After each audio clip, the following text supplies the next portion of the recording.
Nah, Yahya Waloni juga menyinggung ajaran Kristen, di mana dia katakan bahwa Kristen mengajarkan bahwa hanya percaya Yesus saja, maka orang diselamatkan. Atau hanya dengan percaya Yesus saja, orang lalu masuk surga. Nah, untuk itu, saudara, saya katakan bahwa ini memang ajaran Kristen.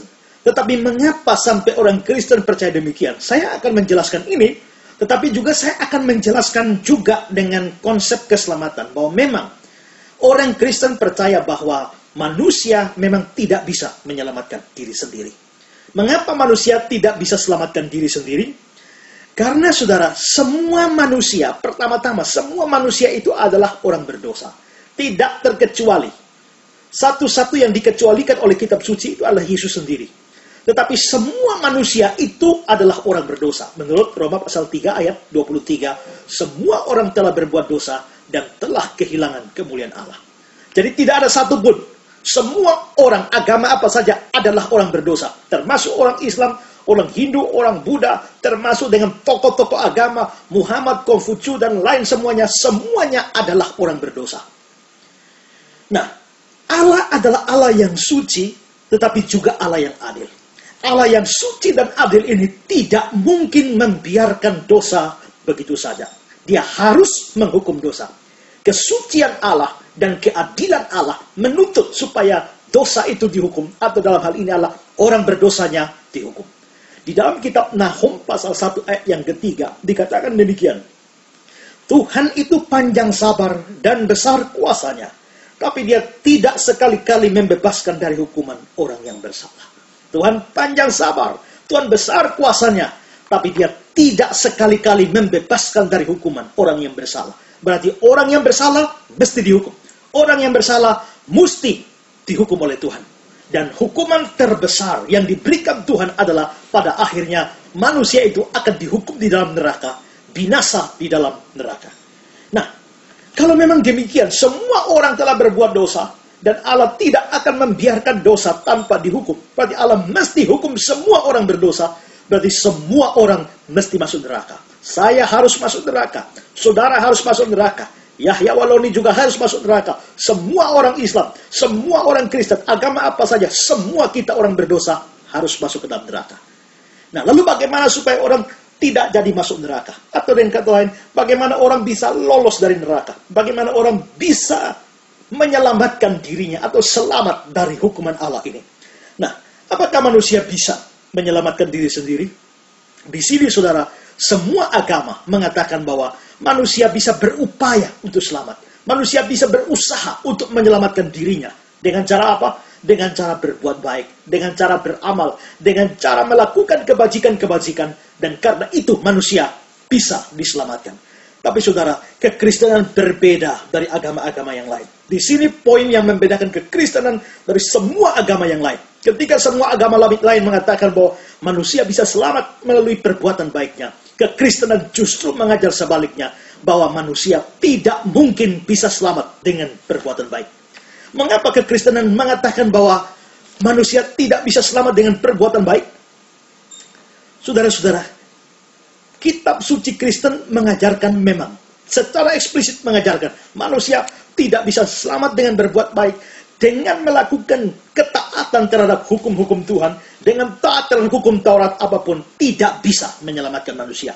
Di dalam Galatia pasal yang kedua, ayat 16, dikatakan, kamu tahu bahwa tidak seorang pun yang dibenarkan oleh karena melakukan hukum Taurat.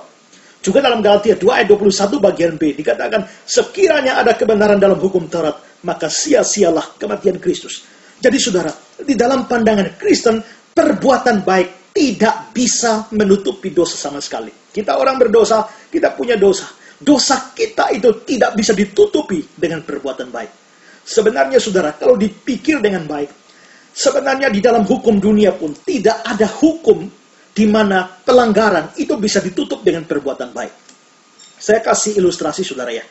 Kalau saudara naik kendaraan, misalnya naik sepeda motor tidak pakai helm, lalu saudara ditilang oleh polisi, diberikan surat tilang, lalu dikatakan pada saudara bahwa 1 minggu lagi akan sidang pengadilan. Nah saudara, karena saudara tahu bahwa 1 minggu lagi saudara akan disidang gara-gara pelanggaran tidak pakai helm itu, Saudara lalu mengatakan, mumpung masih 1 minggu, ada kesempatan berbuat baik. Besoknya saudara pergi ke panti asuhan, bawa sumbangan. Lalu setelah itu saudara lihat, ada korban bencana, saudara sumbang ke sana. Saudara bantu panti jompo, saudara bantu orang-orang miskin, dan lain sebagainya. Saudara sumbang rumah ibadah dan sebagainya. Lalu tibalah harinya di mana saudara diadili di pengadilan. Lalu ketika hakim bertanya kepada saudara, apakah benar saudara memang telah melakukan pelanggaran lalu lintas? Lalu saudara mengatakan, benar Pak Hakim, saya memang telah melanggar peraturan lalu lintas. Saya tidak pakai helm. Tapi Pak Hakim perlu tahu bahwa besoknya saya sudah langsung bantu panti asuhan. Ini kwitansinya. Besoknya lagi saya sudah bantu panti jompo. Ini kwitansinya. Besoknya lagi saya sudah sumbang untuk rumah ibadah. Ini buktinya, ini saksinya dan sebagainya. Saudara, sekarang saya tanya, apakah hakim itu akan membebaskan saudara? Dia akan bebaskan saudara kalau dia gila. Tapi kalau hakimnya waras, dia tidak akan peduli. Saudara mau sumbang berapa banyak pun, berbuat baik berapa banyak pun, saudara tetap orang bersalah yang sudah melakukan pelanggaran lalu lintas. Perbuatan baik saudara, amal saudara itu tidak bisa menutupi pelanggaran yang sudah saudara buat. Nah ini hukum dunia saja mengajarkan demikian. Apalagi hukum Tuhan. Tidak ada satu perbuatan baik pun yang bisa menutupi dosa-dosa kita. Kita berbuat dosa, lalu kita berbuat baik. Perbuatan baik kita tidak punya andil apa-apa dalam menghapus dosa kita. Berarti dosa kita tetap adalah dosa. Dosa kita tetap seperti itu dan tidak ada obatnya. Tidak bisa perbuatan baik menutupi dosa kita. Ini ajaran Kristen. Dan ini membedakan kekristenan dari semua agama di dalam dunia ini. Jadi, berapa banyak pun perbuatan baik kita tidak akan bisa menutupi dosa-dosa kita. Kecuali Anda berbuat baik sempurna. Tidak ada satu dosa pun. Tapi begitu ada satu dosa saja, seluruh amal Anda, seluruh perbuatan baik Anda, seluruh kebajikan Anda, itu akan batal dengan sendirinya. Di dalam Yakobus pasal yang kedua, ayat yang ke-10 dan 11, dikatakan demikian. Sebab barang siapa menuruti seluruh hukum itu, tapi mengabaikan satu bagian daripadanya, dia bersalah terhadap seluruhnya. Sebab dia yang mengatakan jangan berzina, dia mengatakan juga jangan membunuh. Jadi jika kamu yang tidak berzina, tetapi membunuh, maka kamu menjadi pelanggar hukum juga. Saudara, ayat ini mengatakan bahwa kalau melakukan semuanya minus satu saja, saudara dianggap sebagai pelanggar hukum juga, melanggar semuanya. Nah sekarang, siapakah di antara saudara orang baik yang melakukan semua kebajikan tanpa satu dosa? Saya kira tidak ada orang semacam itu. Dari sudut pandang Kristen, semua perbuatan baik itu menjadi batal hanya karena ada satu dosa. Karena itu saudara-saudara, maka jelas bagaimana manusia bisa menyelamatkan dirinya dengan perbuatan baiknya. Dia bisa menyelamatkan diri dengan perbuatan baik kecuali dia berbuat baik secara sempurna. Dia taat seluruh peraturan hukum Tuhan. Tanpa kurang satu pun, dia bisa selamat.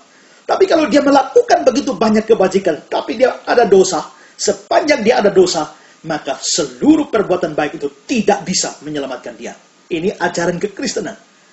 Nah kalau begitu, manusia kita ini adalah kita orang berdosa. Mana mungkin kita bisa selamat dengan perbuatan baik? Tidak mungkin. Karena itu satu-satunya cara manusia diselamatkan adalah Tuhan yang berinisiatif sendiri. Tuhan yang ambil inisiatif sendiri dengan memberikan Yesus Kristus datang ke dalam dunia ini dan lalu mati menebus dosa. Mengapa Yesus perlu mati?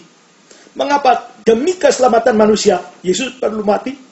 Karena di dalam perjanjian lama pada zaman Adam dan Hawa, mereka dicipta, Tuhan Allah sudah memberikan larangan. Semua pohon dalam taman ini boleh dimakan, kecuali yang satu.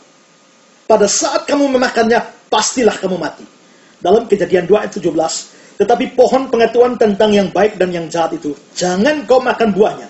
Sebab pada hari engkau memakannya, pastilah engkau mati. Jadi dosa atau pelanggaran itu diganjar dengan hukuman mati. Memang, pada saat Adam dan Hawa makan buah itu, mereka tidak mati secara fisik, tapi mereka mati secara rohani, yakni terpisah dengan Allah. Tapi benih kematian jasmani itu sudah masuk, sehingga akhirnya manusianya lalu mati. Kalau tidak bisa diatasi, dia akan terus pada kematian yang kekal di dalam neraka. Jadi pokoknya dosa itu dikaitkan dengan kematian. Di dalam Roma pasal 6 ayat yang ke-23 dikatakan, upah dosa ialah maut. Maut adalah kematian. Jadi semua orang berdosa mesti mati. Itu hukumnya. Nah sekarang, kalau Allah mau menyelamatkan manusia melalui Yesus Kristus, maka sang penebus dosa itu harus mati. Itulah sebabnya Yesus mati di atas kayu salib. Nah, ketika dia mati di atas kayu salib, dia menanggung dosa seluruh manusia.